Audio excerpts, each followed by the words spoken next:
Olá, que Deus vos abençoe nesse momento. Eu não sei qual é o horário que você está assistindo esse vídeo, mas eu quero deixar uma mensagem de Deus aqui para a sua vida. Primeiro livro de Samuel, no capítulo de número 16 e o versículo 7, a Bíblia vai dizer assim: Porém o Senhor disse a Samuel: Não atentes para a sua aparência, nem para a altura da sua estatura, porque o tenho rejeitado, porque o Senhor não vê como o homem vê, pois o homem vê o que está diante dos olhos, porém o Senhor olha para o coração. Deus manda Samuel, o profeta, ir na casa de Jessé, atravessar de uma ponta a outra do país, da nação, porque lá tinha alguém que seria ungido a rei de Israel. Alguém que Deus tinha escolhido, alguém que Deus tinha nomeado, alguém que Deus tinha ungido para colocar no trono da maior potência do mundo da época. Então chega Samuel na casa de Jessé e fala a ele essas palavras de Deus, dizendo que de sua casa, de entre os seus filhos, um teria sido por Deus escolhido para ser o rei de Israel. Jessé faz passar 7 filhos, fortes, grandes, bonitos, de boa aparência, de boa postura. Samuel, até pelo seu olho, pela sua ótica humana, achou que fosse um desses, né? Já vinha debaixo de uma revelação de Deus. Já vinha debaixo de uma direção de Deus. Só restava saber quem era. E a sua ótica o levou a acreditar que seria um daqueles. Porém, Deus disse que não. Samuel pergunta para Jessé, então, acabaram-se os seus filhos? Só tem esses 7? Jessé vai responder, então, dizendo, tem mais um. Mas esse é o menor da casa. Está lá no campo cuidando dos animais, cuidando das ovelhas. Era uma cultura que existia, né, de um filho bastardo, ou seja, aquele que não era filho de pai e também de mãe. Ele cuidava dos animais. Quando Jessé disse a Samuel que o menino Davi estava cuidando dos animais, logo ele entendeu, é bastardo. Ele não é filho do pai e da mãe. Ele não é um filho original, segundo a cultura. Então o que aconteceu é que Samuel começa a entender a situação. Porque o filho bastardo ele nasceu de uma pulada de cerca, digamos assim, de Jessé, uma relação extraconjugal, digamos assim. E ele tinha ali algumas coisas que não eram legais, não eram boas, né? Que ele, por exemplo, não podia comer na mesa com o restante da família. Ele estava ali fadado a cuidar dos animais no campo, porque ele não era filho de pai e mãe, não era filho original. Então, os outros filhos que eram filhos de pai, que eram filhos de mãe, que eram originais, segundo a cultura, eles tinham uma certa vantagem diante de Davi. Faziam chacota com ele, maltratavam a ele e estavam dentro de uma cultura, estavam parados por um estatuto familiar da época. Só que Deus fala novamente com Samuel e diz, manda chamá-lo, porque eu não vejo como o homem vê. O homem vê o exterior, mas eu vejo o interior. A aparência pode ser que não pareça ser rei. Pode ser que não pareça o escolhido, mas a aparência do homem não é a mesma aparência para Deus. Deus enxerga o oculto, o profundo e o escondido e o que está no interior, no coração. Não aquilo que o homem enxerga, que é o exterior, aquele pré-julgamento estereótipo. Mandaram chamar Davi, então. Davi, primeiramente, com certeza deve ter se preocupado, vindo às pressas, com seus irmãos que foram lhe buscar, provavelmente, pensando, não é hora da comida, não é hora do descanso, não é hora de ir na casa do meu pai. O que será que está acontecendo de extraordinário, de diferente? Não é hora de eu ser chamado. Davi chegava na porta, pegava comida e ia para o celeiro, ou seja, para uma espécie de galpão lá fora. Não sentava na mesa com os irmãos, porque ele era bastardo. E agora ele vai chegar na porta para saber o que é, e o seu pai e Samuel vão lhe dizer que entre. E quando ele entra, o Espírito de Deus mais uma vez fala com Samuel dizendo: é esse, unge. Imagina a cara de Samuel olhando para um menino de aproximadamente 17 anos e tendo que, por Deus, pela revelação de Deus, pelo mandamento de Deus, ungí-lo a rei da nação mais potente, mais poderosa do mundo. Alguém que vai sair lá do campo, de trás das ovelhas malhadas, né? Que eram ovelhas que também ninguém queria cuidar. Todos queriam cuidar das ovelhas de lã branca, mas as malhadas eram aquelas que ninguém queria, eram rejeitadas, e ele estava lá de trás das malhadas. Foi chamado, foi ungido. E agora ele é rei de Israel? Não, ainda não. Ele é ungido, preparado e separado por Deus. Mas havia um tempo de mais preparo ainda. Havia um tempo para ele ocupar aquilo que Deus havia designado a ele, que era o tempo da espera, o tempo da cura que chamamos, o tempo do preparo de Deus, do tratamento de Deus. Ele já sabia que tinha unção, já sabia que tinha o chamado, já sabia que tinha um propósito de Deus, mas havia um tempo ainda a se cumprir na vida dele. E durante esse tempo, a Bíblia vai dizer que quando ele recebe essa unção, ele começa a vencer batalhas. E quando eu olho para a Bíblia e vejo alguém que a partir dali saiu vencendo batalhas, eu entendo que teve alguém que saiu batalhando, lutando, porque ninguém vence sem lutar. Ninguém vence sem batalhar. Então uma coisa eu aprendo aqui, a unção de Deus nos traz o quê? Fortalecimento e capacitação para vencermos as batalhas, mas não nos isenta da batalha. A unção de Deus nos traz a capacitação para vencermos lutas, guerras e provações, mas não nos deixa imune de lutas, de guerras, de provações, de perseguições. Você pode estar me ouvindo aí dizendo: mas Deus me ungiu, me separou, eu tenho um chamado, já recebi revelação, profecia. E por que tudo isso está sobrevindo na minha vida? É porque é necessário, é o preparo de Deus para a sua vida. Porque agora você tem a unção. Unção quer dizer capacitação do incapaz. A unção faz você ser quem você jamais seria. A unção faz você conquistar o que jamais conquistaria. A unção faz você chegar aonde jamais chegaria. Unção significa derramamento de poder. Quando Samuel chega na casa de Jessé com um chifre cheio de azeite. O chifre simboliza a força e o azeite simboliza a unção. A Bíblia vai dizer que Deus ele encontra Davi com 7 qualidades. Ele já era um homem preparado. Ele já era alguém que já estava sendo preparado mesmo sem saber pelo próprio Deus. Mas faltavam 2 coisas que ele não tinha: força. A Bíblia vai dizer que ele era franzino, de gentil aparência, alguém magro, delgado, franzino, sem força aparente, sem força humana e física aparente. Então ele não tinha força. O chifre simbolizava força. Dentro do chifre havia azeite da unção. Unção é poder. Ele não tinha poder nem para entrar dentro da própria casa. Por ser bastardo, ele não podia entrar dentro de casa. Então quando Samuel vai à casa de Jessé, ele vai levar o que Davi não tinha. Porque Deus, embora tenha chamado na sua vida, tem um propósito na sua vida, tem alguma coisa que ainda te falta, que você ainda não tem. E Deus envia aquilo que você não tem para completar você. Existem 3 inimigos que nós recebemos quando recebemos a unção de Deus. Um deles é o leão, o outro é o urso e o outro é o gigante. Davi recebeu o leão, o urso e o gigante.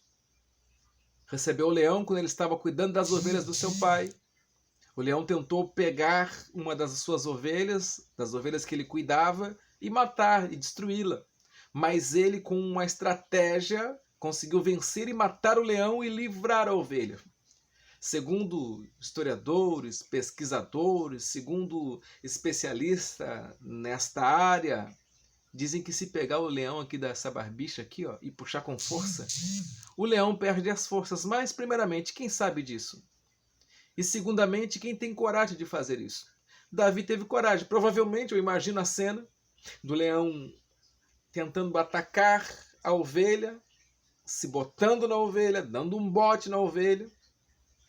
E Davi pegando a sua espada, o seu facão, o seu instrumento que ele carregava, e ferindo ao leão por trás. Bem sabemos que o animal ele age por instinto. Se ele é ferido, ele vai revidar. Então o leão tentando revidar, se virando, e Davi calçando o pé e agarrando da sua barbicha e puxando.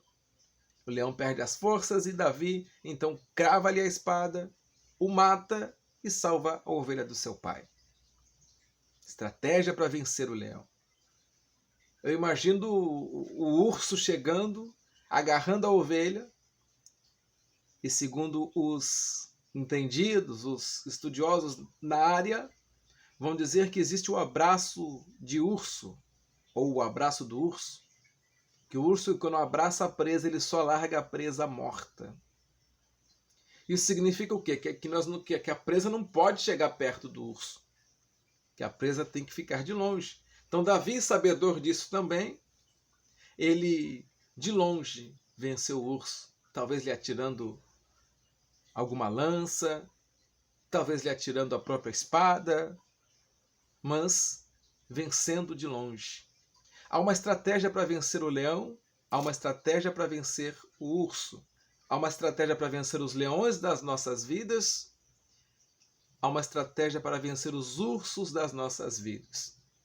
Há uma estratégia para cada momento da vida em que nós passamos por dificuldades, por lutas, por provações, que achamos que não temos a condição, que achamos que não vamos vencer. Um exemplo, tem gente que fica muito perto do urso, e o urso o abraça. O urso é a bebida, que ele se livrou dela, se libertou dela, mas está lá guardadinha no fundo da geladeira. Se dá vontade, ele sabe que tem lá. Ou seja, está perto do urso, está perto da dificuldade, está perto do problema. Parou de fumar, mas tem aquele cigarrinho guardadinho lá embaixo do colchão, lá no armário, lá no fundo. Ele sabe que se apertar à vontade demais, ele não estiver suportando, está ali pertinho. Tem que se livrar do urso, tem que mandar ele para longe, tem que ficar longe dele. Não pode chegar na roda de onde você era usuário de bebida, de drogas. Você vai lá procurar aquela roda, procurar aquele lugar, passar perto do urso. Você tem que ficar longe, você tem que ter uma estratégia para vencê-lo. Estratégia para vencer a cada dificuldade, a cada problema, a cada luta que nos vem. Davi tinha as estratégias e davam certo, porque ele usava da maneira correta. E o terceiro problema, o terceiro inimigo que Davi encontrou foi o gigante. Seu pai disse para ele ir no campo de batalha, falar com seus irmãos, ver como eles estavam. Levou ali grãos tostados, levou queijo para o guarda que ficava na recepção, na portaria, o deixar entrar, para barganhar com o guarda, digamos assim. E ele entra e vai levar alimento para os seus irmãos e vai trazendo informação dos seus irmãos. Quando ele chega lá, está acontecendo uma guerra no campo de batalha. De um lado, o povo filisteu, de outro lado, o povo de Israel, que era o povo de Davi, era o povo que Davi pertencia. E tinha um homem gigante de aproximadamente 3 metros de altura, e ele está durante 40 dias afrontando o povo de Israel. Está intimidando o povo de Israel, está usando o poder psicológico, está se disfarçando, se fantasiando de impossível. Está dizendo, pega um homem daí de Israel e tragam para batalhar comigo. Se esse homem daí me vencer, o nosso povo filisteu vai servir a Israel. Porém, se eu o vencer, que é o que vai acontecer, eu vou vencer, eu vou matar, eu vou destruir, eu vou arrancar a cabeça, vou dar para as aves, eu vou fazer, eu vou acontecer, e o povo de Israel irá nos servir. Durante 40 dias essa guerra durou, só no psicológico. O campo da mente bloqueia o raciocínio, e nós esquecemos quem somos, esquecemos o poder que temos, esquecemos que maior é aquele que está conosco, que é Deus, do que aquele que está do outro lado, que é o inimigo das nossas vidas. Davi, quando chega na inocência e cheio do Espírito Santo, já havia recebido a unção, a capacitação de Deus, Ele vai perguntar o que está acontecendo aí. E alguém vai dizer, calma, menino, vai para casa, o que você está fazendo aqui? Aqui o negócio é sério, aqui a guerra é séria. Daí ele vai contar as batalhas que ele venceu no oculto. Vai dizer, não, eu já matei leão, eu já matei urso. Ninguém acredita. Seus irmãos estão, talvez, dizendo para ele, eu achava que tu era cuidador de ovelhas e não pescador, contador de história, mentiroso. Que condição você tem de matar um leão e um urso? Na nossa vida é assim, quando nós contamos algo que só nós vivemos com Deus, só nós vivenciamos com Deus, uma experiência que só nós tivemos com o próprio Deus, as pessoas não acreditam, não dão crédito para nós. Mas Deus está preparando o momento do duelo com o gigante. Quando Davi matou o urso, ninguém viu. Quando Davi matou o leão, ninguém viu. Mas quando ele foi pelejar e matar o gigante, era uma batalha que todos estavam vendo, era uma batalha a nível nacional. Estava ali o futuro de Israel em jogo. Estava ali o futuro de uma nação em jogo. E ninguém tinha coragem, nem mesmo o rei Saul, que já havia perdido a unção, que a unção agora estava sobre Davi. Ele não teve coragem. Ele era para ser o linha de frente e enfrentar aquele gigante, enfrentar Golias, ir para a batalha em prol da salvação do povo de Israel, porque ele era o líder tem que tomar a frente. O líder tem que ir para acudir o seu povo. E Davi disse, eu vou, rei. Eu já matei um leão, eu já matei um urso, eu já tenho experiência de guerra. E agora o rei vai olhar para um menino franzino, novinho, com 17 anos, que nem poderia ser ainda um soldado normal sequer.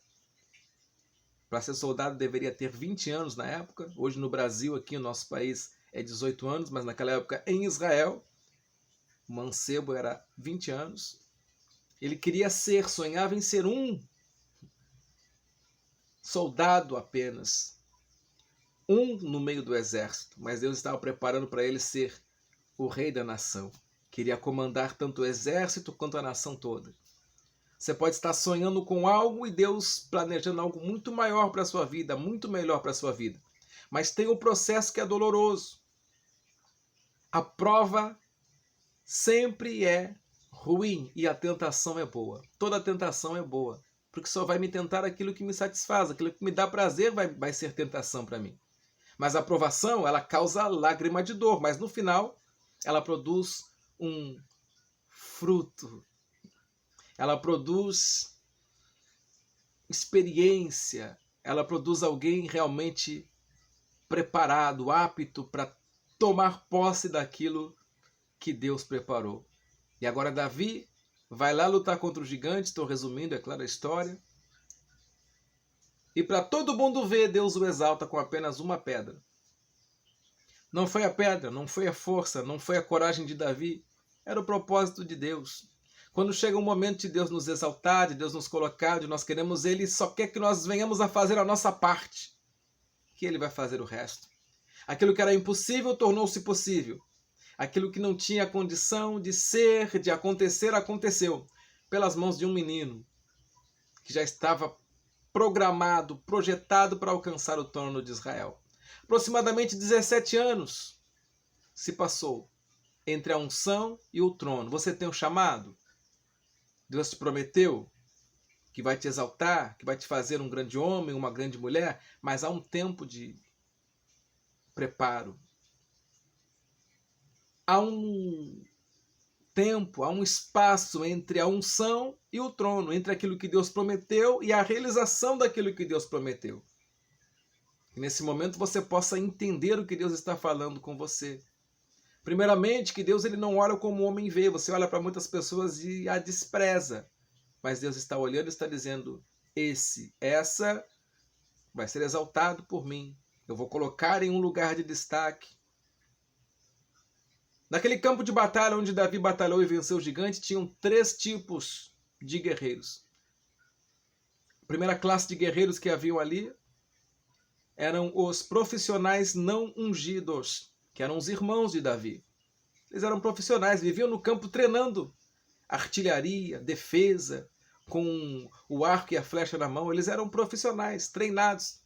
Mas no momento em que a guerra apareceu, não tiveram coragem. Profissionais não ungidos, aqueles que têm curso de teologia, anel de teologia no dedo, diploma de teologia na parede da sala, aquele que tem uma carteirinha de obreiro, aquele que tem uma credencial de uma convenção, aquele que tem uma papelada e uma burocracia toda no seu nome, mas no momento em que precisa se colocar para ser usado por Deus, não tem coragem, não tem pegada. Por quê? Porque não tem chamado. É um profissional não ungido. A segunda classe de guerreiros que haviam ali era Saul, o ex-ungido, aquele que perdeu a unção, o Espírito Santo saiu da vida dele. E o que mais me chama atenção e mais me deixa triste em saber que aconteceu e que acontece nos dias de hoje ainda, é que Saul ele vai ficar 40 anos liderando Israel. Só que a Bíblia vai dizer que no segundo ano o Espírito Santo sai da vida de Saul. Ou seja, ele fica 38 anos liderando o povo de Deus sem o Espírito Santo na sua vida. Vazio de Deus, mas ocupando a cadeira. Deus saiu da vida dele, mas ele não abandonou o trono, ele não passou o cargo para outro, ele não admitiu que estava sem Deus. Ficou vazio, ficou sem Deus, ficou sem nada, mas liderando. Quantos que estão liderando hoje sem Deus? Não tem mais Deus na vida, não tem mais a unção de Deus, estão vazios do Espírito Santo, mas continuam ali, não abrem mão do cargo. Estão levando tanta gente para a perdição, estão levando tanta gente para a ruína. Assim era Saul, era um ex-ungido. E a terceira classe de guerreiros que ali haviam era a classe de Davi, o amador ungido. No momento em que a guerra apertou, que não tinha mais saída, Deus olhou do céu e procurou o amador. Ele era amador, não era profissional, não tinha todos os requisitos burocráticos, não tinha toda a papelada assinada, não tinha anel no dedo, não tinha nada, mas tinha o amor pelo povo, o amor por tudo que fazia. Deus estava o observando, os cuidados que ele tinha lá com os animais do seu pai. Ele cuidava muito bem das coisas do seu pai. Brigou com o leão, livrou a ovelha do leão. Brigou com o urso, livrou a ovelha do urso. E agora ele vai livrar o povo de Israel das garras dos filisteus, porque Deus estava na vida dele, porque Deus estava com ele, porque Deus era com ele. É a classe de amadores ungidos, a classe que Deus procura nos dias de hoje. A classe daqueles que são amadores, que amam a obra de Deus, que amam as coisas de Deus e que são ungidos. E não importa se você está nesse momento ainda no processo de estar lá no campo esquecido, abandonado. Não importa se você está no processo, no momento ainda de não poder sentar à mesa com os grandes, de não poder ter honra dentro da própria casa, dentro da própria igreja que você congrega, dentro do próprio convívio que você convive, dentro do próprio bairro, da própria cidade que você vive, que você mora. Não importa se você não tem honra ainda nesses lugares, se você está escondido. Mas se você está escondido, em oculto, amando as coisas do Pai, cuidando das coisas do Pai, zelando pelas coisas do Pai, saiba que o Pai está observando você.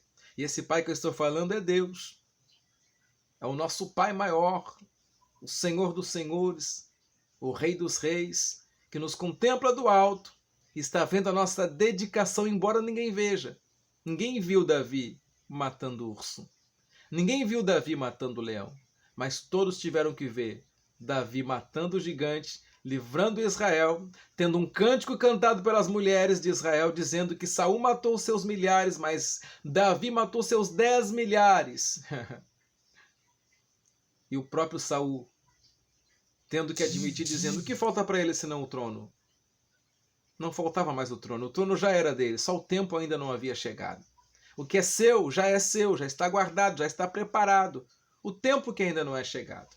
Nós vivemos no Cronos, no tempo humano, no tempo da terra.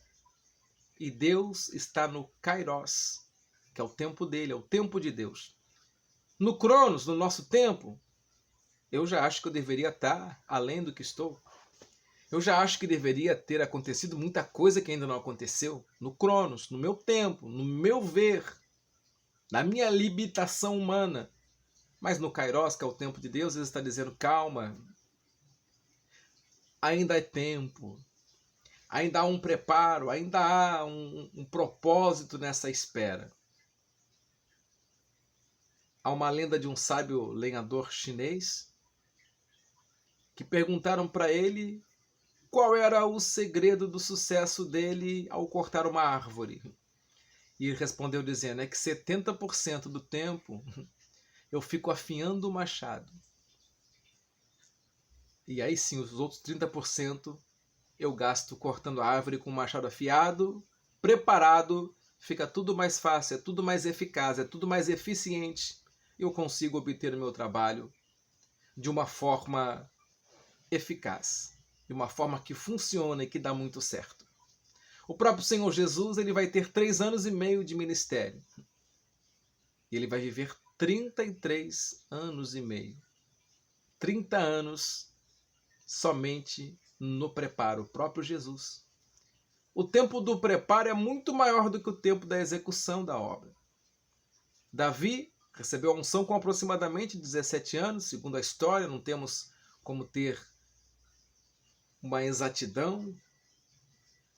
E também, aproximadamente, segundo a história, mais 17 anos para ocupar o trono.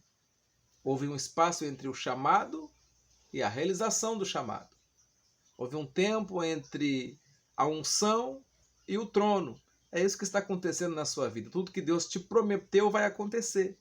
Deus não é homem para que minta, nem filho do homem para que se arrependa. Mas você está no preparo de Deus. Você está no tempo de Deus. Você está no Kairos. Você não está no Cronos. Não deve pensar no Cronos, viver no Cronos, que é o tempo da terra, o tempo do homem. A Bíblia vai dizer que um dia para Deus é como 1000 anos, e 1000 anos para Deus é como um dia, ou seja, Deus não está preso à limitação do tempo. Essa passagem quer dizer que Deus, para ele, tanto faz. Na eternidade, não há tempo. Não há essa limitação que nós temos. Que agora, por exemplo, nesse momento, estamos quase à 1h do primeiro dia de junho, e o meu corpo já está pedindo para eu dormir, e eu tenho ali um tempo de 8 horas para descansar o corpo, eu estou limitado. Se meu corpo não dormir aquele tempo, no próximo dia, no dia seguinte, eu não vou render nada. Não vou raciocinar direito, vou ficar fraco, vou ficar debilitado. Por quê? Porque me falta o sono. Me falta algo que é remédio para o meu corpo, como o alimento, como a água. É o descanso. Porque nós estamos presos ao Cronos, ao tempo cronológico, às limitações humanas, mas Deus não. Vem viver o Kairos de Deus, o tempo de Deus. Não reclame, não murmure de nada que está acontecendo na sua vida. Tem urso vindo? É necessário. Tem leão vindo? É necessário. Porque vai chegar o momento do gigante aparecer. O momento do gigante é o momento que todos vão ver a sua vitória, todos vão ver Deus te exaltando, e vai ser o divisor de águas na sua vida. E você vai ver que a sua vida foi uma antes do gigante e outra depois do gigante. Quando o gigante vem, cai por terra, é a vitória final, a vitória cabal, para Deus colocar você definitivamente no propósito pelo qual você foi chamado. Recebe essa palavra e aprenda com esses minutos de reflexão sobre a palavra de Deus. Deus está no controle de tudo. Davi até hoje é o rei mais ilustre de Israel. A estrela de Davi está lá na bandeira de Israel. E o próprio Jesus é do rebento de Davi, eternizou o trono para sempre em Jesus. É isso que Deus tem para a sua vida. Uma exaltação que você nem imagina, que você nem espera. Você está achando que Deus vai fazer algo grande, mas o que Deus vai fazer ainda é maior do que você imagina. Recebe essa palavra e creia nas promessas de Deus, que tudo que Deus prometeu vai acontecer no tempo certo. Deus não vê como o homem vê. Deus está vendo o seu coração. Mantenha o seu coração guardado em Deus. Em nome de Jesus, que Deus te abençoe. Fiquem com Deus.